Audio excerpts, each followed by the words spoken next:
বন্ধুরা দেখুন, এগুলো হচ্ছে লাউ পাতা। লাউ পাতা আমি আজকে বাজার থেকে নিয়ে এসেছি, ধুয়ে বেছে রেখে দিয়েছি। আর এখানে আছে চিংড়ি মাছ।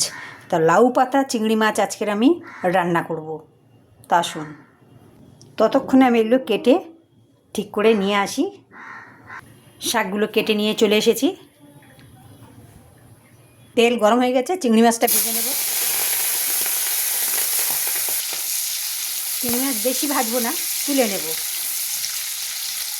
চিংড়ি মাছ ভাজার তেলে আমি একটু পাঁচফোড়ন দিয়ে দেবো, 1 চামচ, ছোটো চামচের 1 চামচ।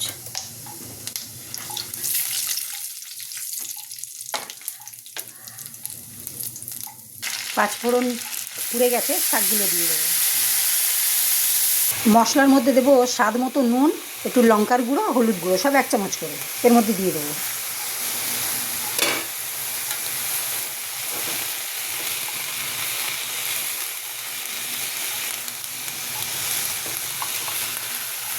শাক থেকে কত জল বেরিয়েছে দেখুন।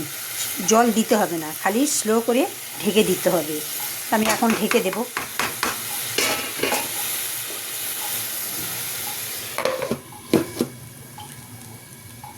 সর্ষে পোস্তটা আপনাদের দেখানো হলো না, 2 চামচ করে নিয়েছি, দেখানো হলো না। আমি আগে বাটতে শুরু করে দিয়েছি, তো সরি, দেখানো হলো না।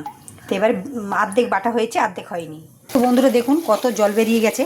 তো এখানে আমি চিংড়ি মাছগুলো যেগুলো ভেজে রেখেছিলাম দিয়ে দেবো। আচ্ছা, এখানে আমি একটু স্বাদ মতো চিনি দিয়ে দেবো, কেন শাকে একটু চিনি না দিলে ভালো লাগে না।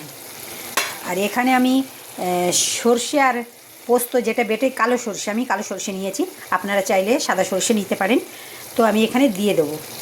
তো বন্ধুরা শিলে বেটেছি, তো শিল ধোয়া জল আমি একটু দিয়ে দেবো। এই দেখুন, এটা শিল দিয়ে জলটা আমি আর নষ্ট করিনি, দিয়ে দিলাম।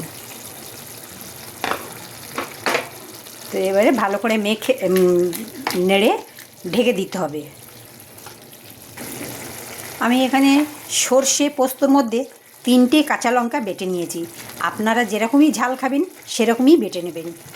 কেউ কম বেশি খায়, কেউ কম খায়, কেউ বেশি খায়। তো সেই জন্য লঙ্কাটা যার যার আন্দাজ মতো সে দেবে।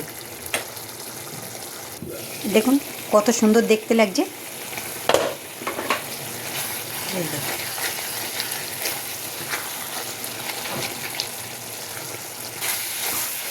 হয়ে গেছে বন্ধুরা, এই দেখুন একদম শুকনো শুকনো হয়ে গেছে। সার্ভ করে দেখাচ্ছি। বন্ধুরা দেখুন কত সুন্দর হয়ে গেছে চিংড়ি মাছ লাউ পাতা। তো এরকম করে খাবেন আর আমাকে জানাবেন কেমন খেলেন।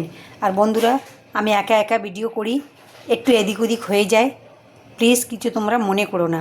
ভিডিওটা দেখবার জন্য ধন্যবাদ।